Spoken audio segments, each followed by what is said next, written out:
શું તમને સપનામાં કોઈ એવું દેવ લાગતું હોય કે આ જગ્યા પર હારું મને એવું લાગે છે કોક છે, કોઈ શક્તિનો પ્રભાવ છે, હોય છે?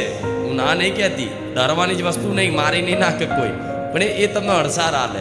તમને એવું લાગે અહેસાસ કે રાતે ગભરામણ જેવું લાગતું હોય, અમુકને ઊંઘ ના આવતી હોય, અમુકને અહેસાસ થતો હોય, આ બધું લાગતું હોય, તો આ બધું થતું હોય ને તો દરેકને કહીશ, જે દેવનું હોય ને મનથી તમારે એવું કહેવાનું કે માડી આ જે દેવ હોય એ જગ્યા મને ખબર નહીં કોણ છે, પણ માડી લે હું તારા નામથી આ વાડકી લોટ લઈ અને એમાં થોડું મોરસ નાખી અને ઘરની આજુબાજુ બધે ભભરાઈ દઉં છું, બરાબર? મતલબ કીડીનું કીડિયારું પૂરી દઉં છું.